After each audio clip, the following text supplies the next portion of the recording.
Dear student, આજે આપણે પૃષ્ઠ રસાયણશાસ્ત્રના એમસીક્યુનો અભ્યાસ કરીએ. એમાં લેક્ચર નંબર 2. 51મો પ્રશ્ન. ભૌતિક અધિશોષણ માટે કયું વિધાન ખરું નથી? તો ભૌતિક અધિશોષણ માટે સામાન્ય રીતે એક આણ્વીય સ્તર રચાય છે એ ખોટું.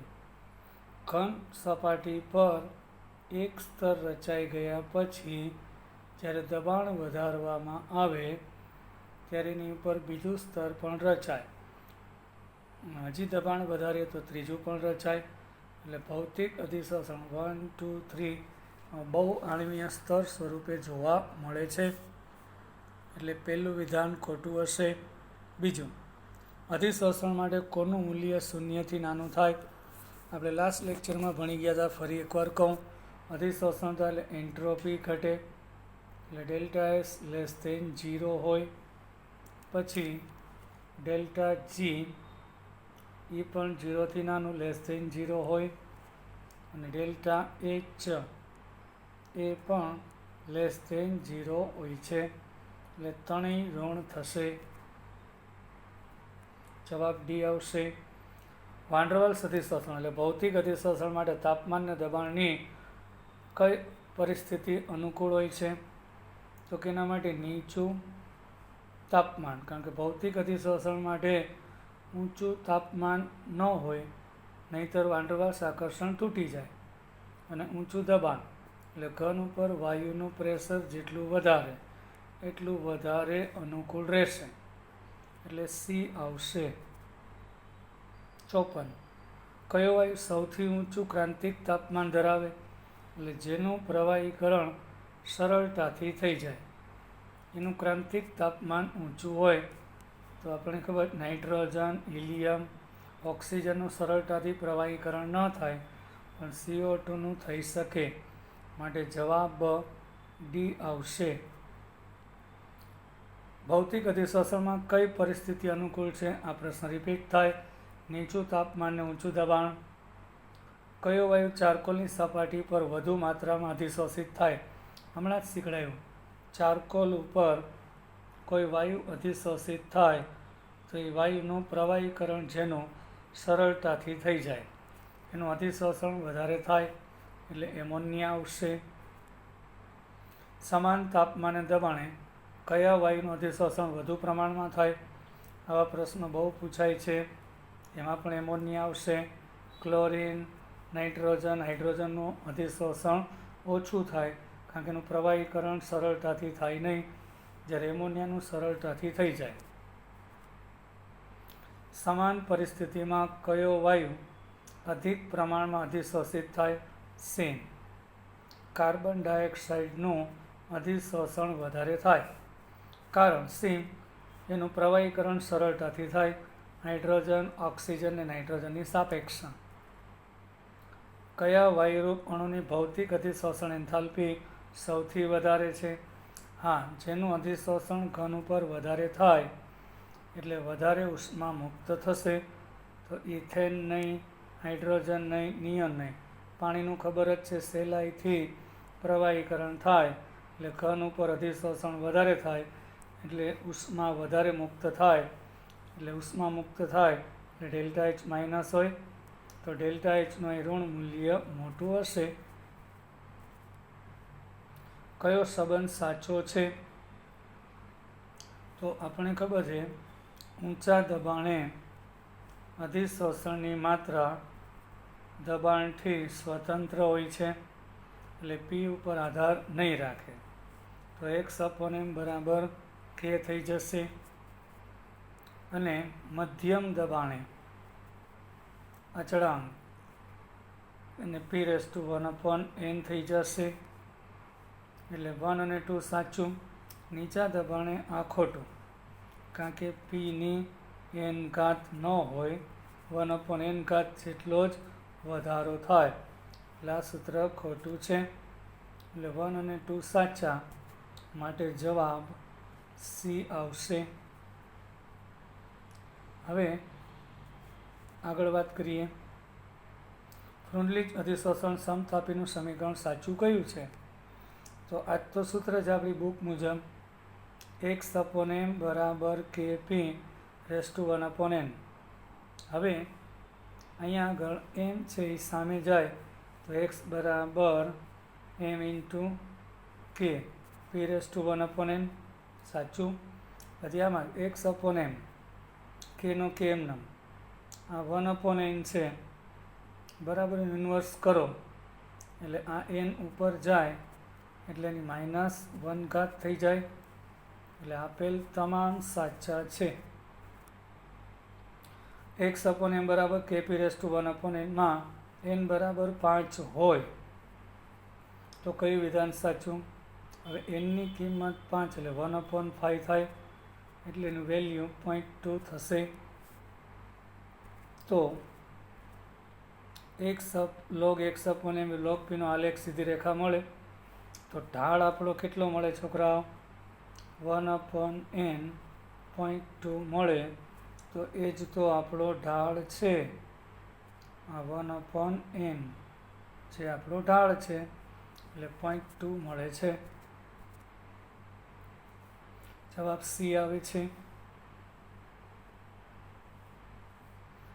63 નિયત તાપમાને ઘન સપાટી પર વાયુનું અધિશોષણ એક અણુની જાડાઈ જેટલું થાય ત્યારે કયું વિધાન ખોટું હશે? ખૂબ જ ઊંચા દબાણે x upon m નું મૂલ્ય p વધારતા થોડુંક ઘટે. ખૂબ જ ઊંચા દબાણે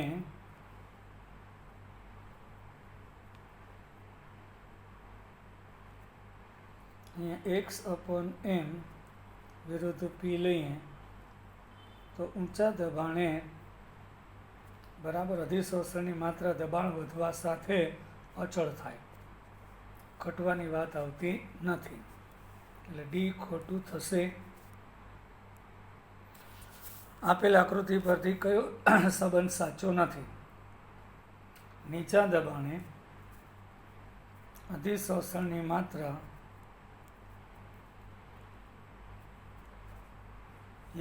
તો અધિશોષણની માત્રા એટલે x upon m નીચા દબાણે વધતી જાય એટલે પીના સમપ્રમાણમાં હોય.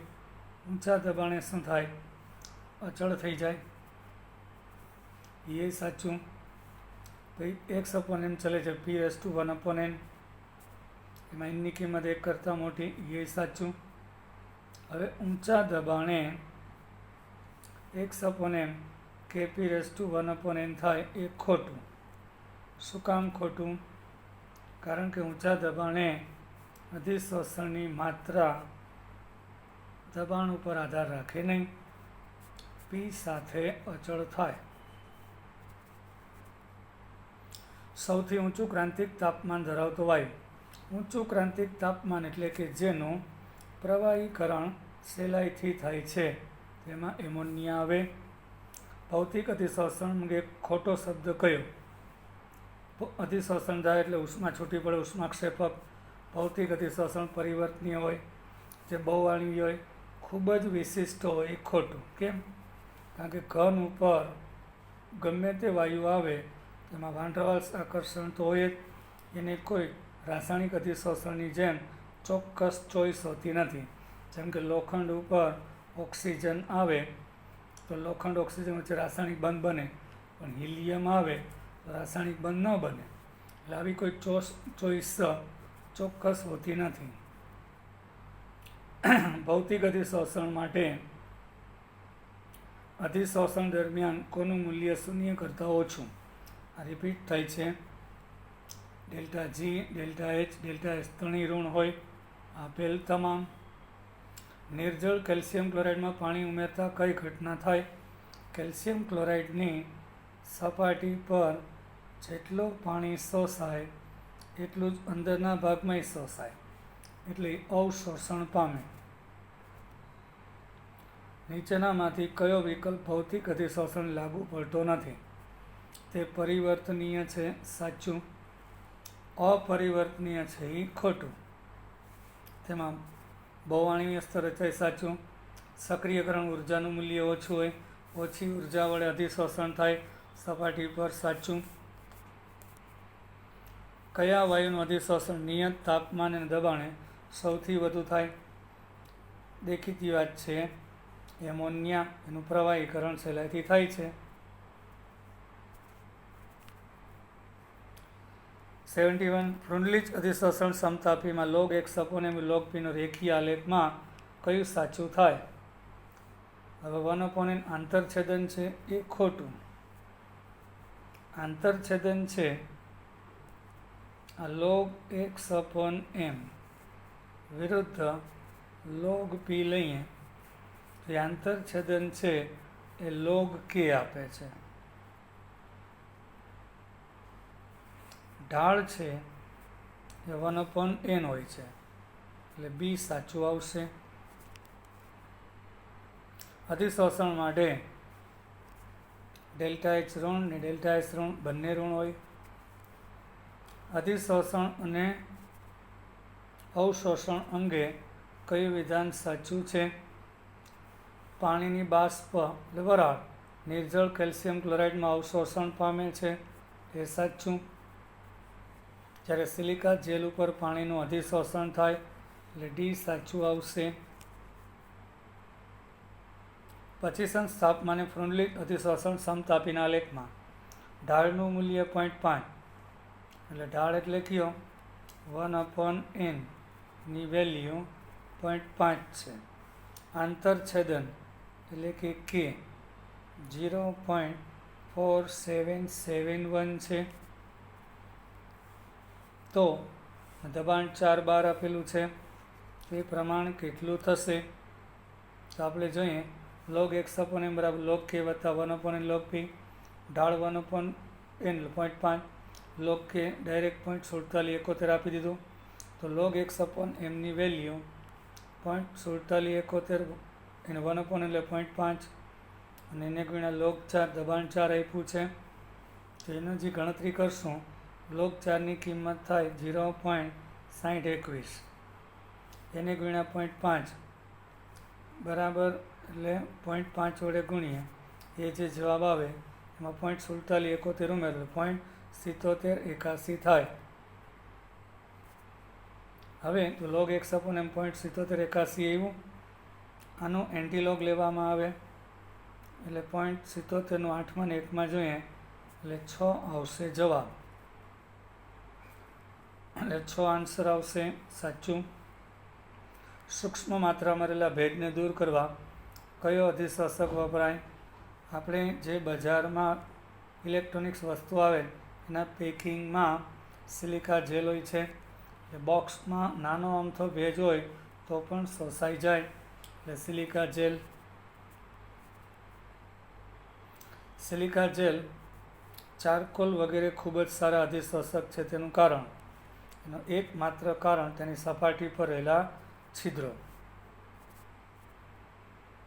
યુરિયાના જળ વિભાજનમાં કયો જૈવ રાસાયણિક ઉદ્દીપક મહત્વનો છે? યુરિયાના જળ વિભાજનમાં યુરેઇઝ વપરાય છે. પ્રાણીના શરીરમાં જૈવ રાસાયણિકમાં ઉદ્દીપન કાર્ય કોના દ્વારા થાય? તો કે આપણા શરીરમાં રહેલા કુદરતી ઉદ્દીપકો એટલે ઉત્સેચક એન્ઝાઇમ્સ દ્વારા થાય છે. પૃષ્ઠ ઉદ્દીપન એટલે સપાટી પર થતા ઉદ્દીપન કયું વિધાન ખોટું છે? પૃષ્ઠ ઉદ્દીપન એ વિસમાંગ ઉદ્દીપન તરીકે ઓળખાય સાચું. ઘન ઉપર વાયુ કે પ્રવાહીનું અધિશોષણ થાય એ પૃષ્ઠ ઉદ્દીપન. પૃષ્ઠ ઉદ્દીપક જે કલામાં હોય તે જ કલા ધરાવતો નથી. યસ, પ્રક્રિયક વાયુ હોય તો ઉદ્દીપક ઘન, પ્રક્રિયક પ્રવાહી તો ઉદ્દીપક ઘન એટલે વિસમાંગ છે. પ્રક્રિયક ને ઉદ્દીપક સમાન કલામાં હોય ખોટું. હવે પૃષ્ઠ ઉદ્દીપન એટલે યાદ રાખજો વિસમાંગ ઉદ્દીપન કહેવાય. તેમાં બંને કલા સમાન હોય નહીં. અહીં નાઇટ્રોજન છે એ વાયુ છે પણ ઉદ્દીપક ઘન એટલે વિસમાંગ પૃષ્ઠ ઉદ્દીપન વિસમાંગ ઉદ્દીપનનું ઉદાહરણ કહેવાય. KMnO4 તથા FeSO4ના દ્રાવણનું અનુમાપન એ કયા ઉદ્દીપનનું ઉદાહરણ છે? સ્વયં ઉદ્દીપન. KMnO4 પોતે જાંબલી રંગનો એક પદાર્થ છે. એમાં મેંગેનીઝનો ઓક્સિડેશનાંક +7.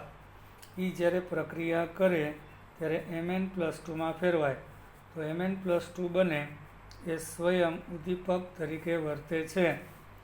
એટલે KMnO4 પ્રક્રિયામાં હોય એટલે આનું રિડક્શન થાય આનું ઓક્સિડેશન થાય, એમાં Fe+2 હોય એ Fe+3 બને, અહીંયા +7 હોય એ +2 બને, આનું રિડક્શન થાય, આનું ઓક્સિડેશન થાય, એટલે સ્વયં ઉદ્દીપનનું ઉદાહરણ છે. કયું વિધાન ખોટું છે? ઉદ્દીપક પ્રક્રિયાની શરૂઆત કરવામાં મદદરૂપ થાય. ખોટું. ઉદ્દીપક ક્યારેય પ્રક્રિયાની શરૂઆત ન કરે. ઉદ્દીપક ખાલી પ્રક્રિયાનો વેગ વધારે.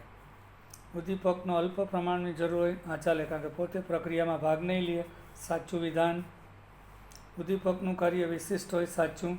એટલે કોઈ એક ઉદ્દીપક જે તે પ્રક્રિયામાં ઉપયોગી હોય તો બીજામાં નિરુપયોગી થઈ જાય. ઉદ્દીપક પ્રક્રિયાના સંતુલનને અસર ન કરે. યસ, સંતુલન અચળાંક બદલાતો નથી. ΔG બદલાતો નથી. ΔH બદલાતો નથી. પેટ્રો રસાયણમાં સમઘટકીકરણમાં આપણી બુકનું જ બેઠે બેઠું વાક્ય, એટલે કે જે લાંબી શૃંખલાવાળા હાઇડ્રોકાર્બન હોય એમાંથી નાના કાર્બનવાળા સમઘટક બનાવે એ ઝિયોલાઇટ કરી શકે છે. સુક્રોઝના ઇન્વર્ઝનમાં, એટલે સુક્રોઝ એટલે કે ખાંડ હોય છે, C12H22O11 માંથી ગ્લુકોઝ એટલે C6H12O6 વત્તા ફ્રુક્ટોઝ, એટલે એ પણ C6H12O6 આપે. એમાં ઉદ્દીપક એસિડ હોય એટલે સલ્ફ્યુરિક એસિડ હોય છે. સુક્રોઝનું વ્યુત્ક્રમણ કયા ઉદ્દીપકની હાજરીમાં થાય? H+. એટલે અહીંયા આગળ પણ H+ લખો એટલે એસિડ જ થયો. નીચેનામાંથી ઋણ ઉદ્દીપક તરીકે વર્તો પદાર્થ કયો છે? ઋણ ઉદ્દીપક એટલે કે ઉદ્દીપકીય વિષ, એટલે પ્રક્રિયાના વેગમાં ઘટાડો કરે અને ઋણ ઉદ્દીપક કહેવાય. ટેટ્રાઇથાઇલ લેડ એન્ટીનોક્સ સંયોજન તરીકે, હા, પેટ્રોલનું જ્યારે એન્જિનમાં દહન થાય ત્યારે અવાજ ઉત્પન્ન થતો હોય, એ અવાજ ઘટાડવા ટેટ્રાઇથાઇલ લેડ વપરાય. એને ટેલ પણ કહેવામાં આવે છે. ક્લોરોફોર્મના ઓક્સિડેશનમાં ઇથેનોલ, હા, એટલે ક્લોરોફોર્મનું ઓક્સિડેશન થતું અટકાવવા ઇથેનોલ ઉમેરાય, એટલે પ્રક્રિયાનો વેગ ઘટ્યો, એટલે ઋણ ઉદ્દીપક થયો. ગ્લિસરીનનું વિઘટન, એટલે હાઇડ્રોજન પેરોક્સાઇડનું વિઘટન અટકાવવા ગ્લિસરીન નાખો, વેગ ઘટ્યો, એટલે આપેલ તમામ. ઉદ્દીપક પ્રક્રિયા માટે શું સાચું નથી? ઉદ્દીપક રાસાયણિક પ્રક્રિયાની સક્રિયકરણ ઉર્જા વધારે છે. ખોટું. ઉદ્દીપક છે એ વધારે ઉર્જાની જરૂર પડતી હોય તો અમુકની ઓછી ઉર્જાની જરૂર પડે અને વેગ એટલે તો વધે. ઉદ્દીપક વગર સક્રિયકરણ ઉર્જા વધારે હોય, ઉદ્દીપક સાથે સક્રિયકરણ ઉર્જા ઘટે, એટલે ઓછી ઉર્જા વડે સરળતાથી પ્રક્રિયા થઈ જાય, એટલે સી ખોટું છે. સંપર્ક વિધિથી સલ્ફ્યુરિક એસિડમાં ઉત્પાદનમાં SO3 મેળવવામાં કયા પ્રકારનો ઉદ્દીપક વપરાય? સંપર્ક વિધિ એટલે કે સલ્ફ્યુરિક એસિડનું ઉત્પાદન. એમાં એક સ્ટેપ એવું હોય છે કે SO2 O2 સાથે પ્રક્રિયા કરે અને એમાંથી SO3 બનતો હોય, તેમાં ઉદ્દીપક તરીકે વેનેડિયમ પેન્ટોક્સાઇડ વપરાય. આ વાયુ જ્યારે આ ઘન હોય છે એટલે વિસમાંગ ઉદ્દીપક તરીકે વર્તે. પૃષ્ઠ ઉદ્દીપનનું ઉદાહરણ જણાવો. પૃષ્ઠ ઉદ્દીપન એટલે કે વિસમાંગ ઉદ્દીપન. હવે લેડ ચેમ્બર વિધિમાં શું હોય? SO2 ગેસ વત્તા O2 ગેસ અને NO ગેસ વપરાય તો SO3 ગેસ બને. ઓલી સંપર્ક વિધિ હતી એમાં પ્લેટિનમ કે વેનેડિયમ પેન્ટોક્સાઇડ, અહીંયા પ્રક્રિયક પણ વાયુ, ઉદ્દીપક વાયુ, એટલે એ સમાંગ ઉદ્દીપન કહેવાય, પૃષ્ઠ નહીં. એસ્ટરનું જળ વિભાજન થાય એમાં બધા જ પ્રવાહી હોય, સુક્રોઝના બધા જ પ્રવાહી. હેબર વિધિમાં નાઇટ્રોજન અને હાઇડ્રોજન વાયુ પણ ઉદ્દીપક ઘન છે, એટલે વિસમાંગ ઉદ્દીપન થયું, એટલે ડી આવશે. હેબર વિધિથી એમોનિયાની બનાવટમાં કયો ઉદ્દીપક વપરાય છે? તો આપણને ખબર છે, લોખંડનો ભૂક્કો. બ્યુટાડાઇન અને હાઇડ્રોજન સાયનાઇડની પ્રક્રિયાથી એપિડોનાઇટ્રાઇલની બનાવટમાં કયા સંકીર્ણનો ઉપયોગ થાય? નિકલ પેલેડિયમવાળું સંકીર્ણ ઉપયોગ થાય છે બ્યુટાડાઇન, એટલે CH2 ડબલ બોન્ડ CH, પછી single bond CH, double bond CH2 અને હાઇડ્રોજન સાયનાઇડમાંથી એડિપોનાઇટ્રાઇલ બને. તો આમાં ઉદ્દીપક તરીકે નિકલ અને પેલેડિયમ હોય છે. મિથેનોલ અને કાર્બન મોનોક્સાઇડમાંથી એસિટિક એસિડના ઉત્પાદનમાં ઉદ્દીપક. આ બધા બુકના બેઠા સમીકરણ છે, એમાં RHCO2I2 હોય છે. બેન્ઝીનની ફિડલક્રાફ્ટ આલ્કાઇલેશનમાં કયા ઉદ્દીપકનો ઉપયોગ થાય? આ ઓર્ગેનિકમાં ચેપ્ટર 13માં આવે છે, ધોરણ 11, નિર્જળ AlCl3. એટલે કે બેન્ઝીનમાં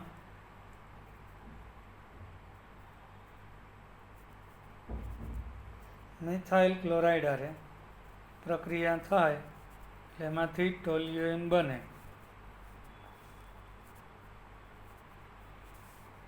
તેમાં ઉદ્દીપક તરીકે નિર્જળ AlCl3 હોય છે. ઉદ્દીપકની સક્રિયતાનો આધાર શેના ઉપર છે?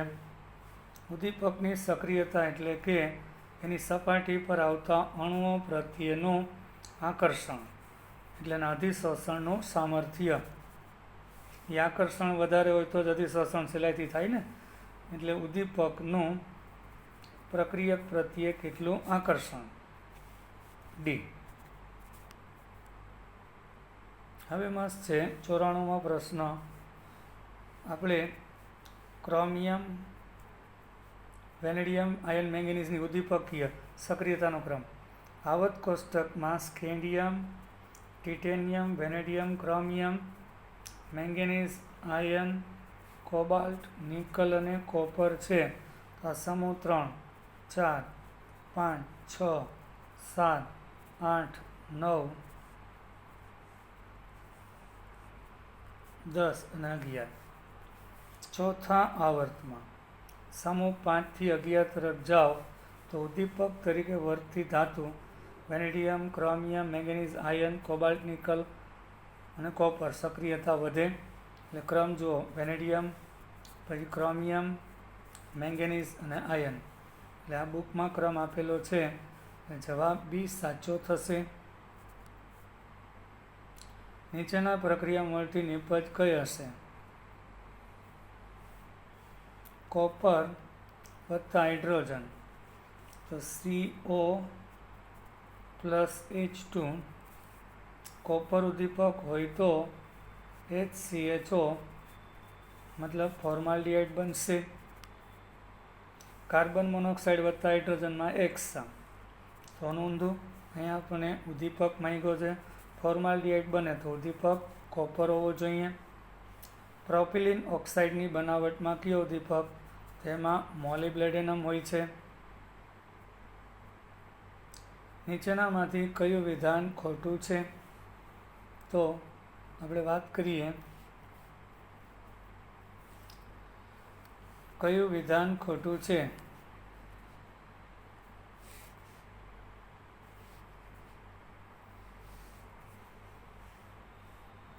પ્રક્રિયાને અંતે ઉદ્દીપકના બંધારણ અને જથ્થામાં કોઈ ફેરફાર થતો નથી. હા, કારણ કે ઉદ્દીપક પ્રક્રિયાને અંતે હેબર વિધિ લઈએ N2 પ્લસ H2, એમાંથી એમોનિયા બને. પણ ઉદ્દીપક જે લોખંડ લીધો હોય એ પ્રક્રિયાને અંતે એમનેમ જ રહેશે. એટલે એનું બંધારણ પણ નહીં બદલાય કે જથ્થોય નહીં બદલાય. ખાલી સપાટી પર આવતા અણુને નિપજમાં ફેરવે અને મૂળ ઉદ્દીપક એમનેમ રહેશે. એ સાચું છે. આપણે ખોટું ગોતવાનું. ઉદ્દીપક રાસાયણિક પ્રક્રિયાને પ્રવેગિત કરે એટલે વેગ વધારે. સાચું. ઉદ્દીપકનો અલ્પ જથ્થો પૂરતો હોય. હા, કારણ કે પોતે પ્રક્રિયામાં ભાગ લેતો નથી. પ્રતિવર્તી પ્રક્રિયામાં ઉદ્દીપક સંતુલન સ્થિતિને અસર કરે છે. ખોટું. ઉદ્દીપક સંતુલન અચળાંક ક્યારેય બદલાવી શકે નહીં. જીઓલાઇટને શૂન્યાવકાશમાં ગરમ કરતાં તે છિદ્રાળુ બને ત્યારે છિદ્રના કદ કેટલા હોય? આ આપણી બુકમાં નથી, પણ છતાં કહું, જીઓલાઇટની સપાટી પર જે છિદ્ર હોય છે એટલે તો અણુ સહેલાઈથી શોષાય. 260 પાઇકોમીટરથી 740 હોય. હવે 260 પાઇકોમીટર એટલે કે 260 ગુણ્યા 10⁻12 મીટર થાય. હવે આને પોઈન્ટને અહીંયા ખસેડું એટલે પોઈન્ટ બરાબર અહીંયા હતો, અહીંયા હવે 3 આંકડા ખસે એટલે 0.26 થાય. એટલે અહીં 10⁻³ વડે ગુણવાનું થાય. આમાંથી 3 ઘાત બાદ થાય એટલે -9 થઈ જાય. -9 મીટર એટલે 0.26 નેનોમીટર. 740 પાઇકોમીટર એટલે 0.74 નેનોમીટર થાય. હવે એના એંગસ્ટ્રોમ કરીએ. હવે 0.26 ગુણ્યા 10⁻9 મીટર એટલે 2.6 ગુણ્યા પોઈન્ટ આમ જાઓ 1 ઘાત ઘટે એટલે -10 મીટર. 10⁻10 એટલે એંગસ્ટ્રોમ એટલે 2.6 એંગસ્ટ્રોમ. 740 એટલે 0.74 નેનોમીટર એટલે 7.4 એંગસ્ટ્રોમ. એટલે આપેલ તમામ સાચા છે. ઉત્સેચક ઉદ્દીપન પ્રક્રિયામાં પ્રક્રિયાક્રમ માટે કયું વિધાન સાચું છે? આ ચેપ્ટર 4માં આવે છે. જો ના ચાલ્યું હોય તો અધસ્તરની ઊંચી સાંદ્રતાએ પ્રક્રિયાક્રમ 0. એટલે કે પ્રક્રિયાક્રમ શું છે? પ્રક્રિયાના વેગનો સાંદ્રતા સાથેનો સંબંધ છે. એટલે વેગ છે પ્રક્રિયકની સાંદ્રતાના 0 ઘાતાંક ઉપર આવી જાય, કારણ કે ઊંચી સાંદ્રતા એટલે સપાટી પર બધા જ અણુ શોષાઈ થઈ જાય. પછી તમે સાંદ્રતા ગમે એટલી હોય અધિશોષણ થાય જ નહીં, સપાટી સંપૂર્ણ ઢંકાઈ ગઈ. એટલે વેગ છે એ સાંદ્રતાની ઘાત 0ના સમપ્રમાણમાં થઈ જાય.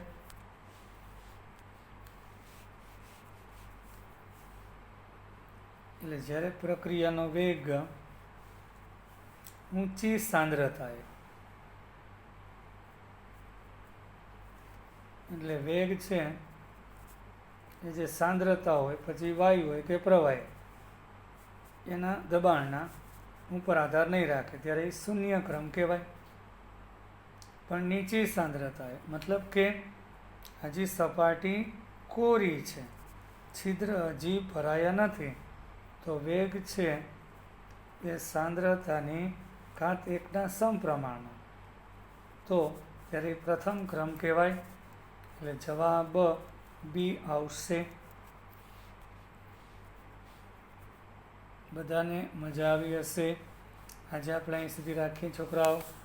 ફરી પાછા મળીશું. જય હિન્દ.